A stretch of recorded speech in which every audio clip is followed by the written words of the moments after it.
Collections Inventory Assistant here at the Museum of the Order of St John. I have a background in archaeology and thought that today we could talk about the archaeology of St John's Gate and the Priory of St John.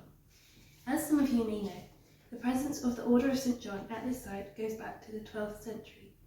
Much of the original site is unfortunately lost, although our crypt, which is available to view on our tours, remains.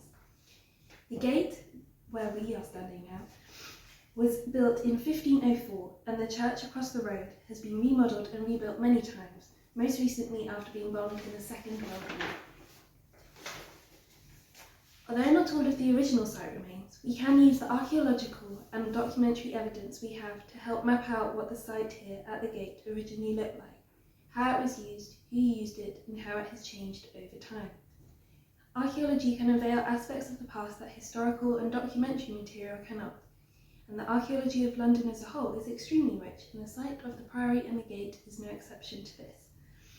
In this talk, we are going to focus on the archaeology and history of the original site, focusing on finds from St John's Gate and the Priory Church, with many of the objects we have in our stores from the church and the crypt, and mostly coming from excavations of the late 19th and 20th centuries by H.W. Fincham. This site is originally thought to have functioned as the administrative hub for the Priory of England, with farmland to the west of the gate that helped produce food for the Priory community. The Priory was much more expansive than what we see today, with inner precinct buildings for dormitories, kitchens and chambers. But what was here before the Priory?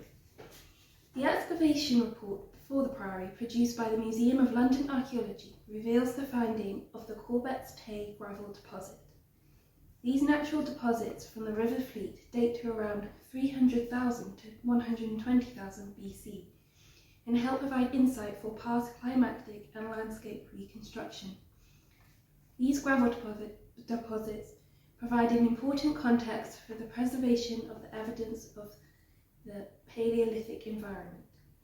But what was the human occupation for the site before the Priory?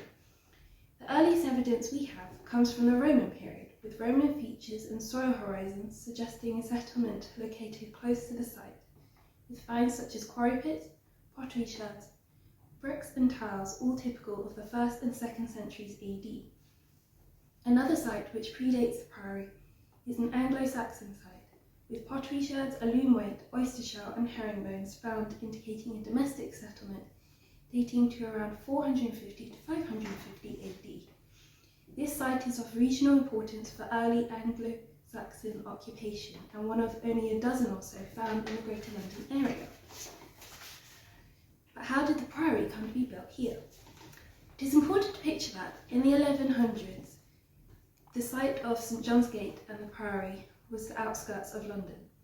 The land here was given to the order by a Norman knight, Jordan de Brisset, in 1144, whose name is given to Brisset Street around the corner from the gate. The site expanded by the late 12th century into a complex including a church, dwellings, accommodation, storage, service buildings, an infirmary hall, agricultural land, and the original church nave and crypt. An archaeological material implies the presence of craft industries here at the Priory, with evidence for hornworking, leather tanning, and bone working. There are also signs of a rich diet, with swan and veal bones indicating a luxurious lifestyle for the wealthy.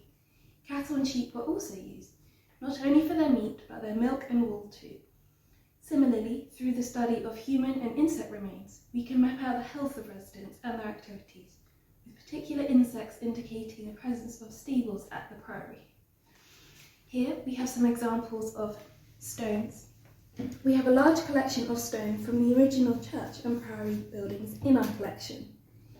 The church, which was characterised by its rounded nave and one of only 17 known in the British Isles to have this design, was based on the design of the Holy Sepulchre in Jerusalem. It is thought to have been made from Caen stone, a Jurassic limestone originating from Caen in northwestern France. The polychrome and intricate carvings on these examples can help us begin to picture how the original church and buildings looked, with painted walls and elaborate carvings. The strong continental influences in the architecture of the church and the unique character of the Priory can be seen from archaeological evidence. with local and imported pottery fitting with the international picture we have of the gate, where hospitallers gathered here before setting out to the Holy Land.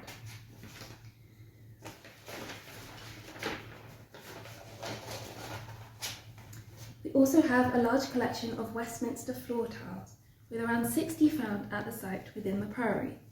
These comprise of at least 44 different designs, 22 of which were previously unknown.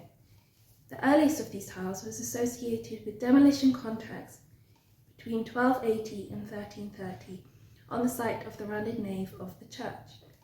There's been a high frequency of these tiles discovered in this area of London, indicating a large-scale tile production, with many of these tiles thought to have been used in the inner precinct buildings and then reused in the 14th and 15th century in the outer buildings. A redevelopment of the Priory from the 14th century saw the construction of residences for officials of the order and important servants. The site took a departure away from conventional monastic plans and took on an aristocratic architectural style with a large complex of halls and gardens where these tiles were used.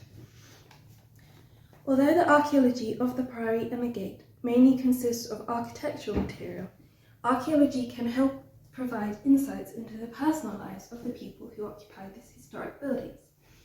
Here, we have some clay pipes and an empty box of players' weight cigarettes, which were found under the floorboards upstairs in one of our historic rooms in the gate. The packaging of the cigarettes matches that of the 1940s, but why were they found under the floor? Was it to do with rationing during the war? Were they left by builders working in the rooms? Was it actually to hide a secret habit away from colleagues and peers? We also don't know if the pipes are of the same date. Were they all deposited together, or was it a secret growing collection hidden under the floorboards? We may never know, but this small insight into the personal habits and possessions of the people who worked here, even just 80 years ago, highlights the breadth of questions delving into this building's past can uncover. The high-quality material remains and documentation of the gate and Priory have helped cement it as a site of international importance. But there is still so much more to explore, map out and discover. I hope this talk has helped to, albeit briefly, highlight the breadth of history and archaeology of the site. Thank you for listening.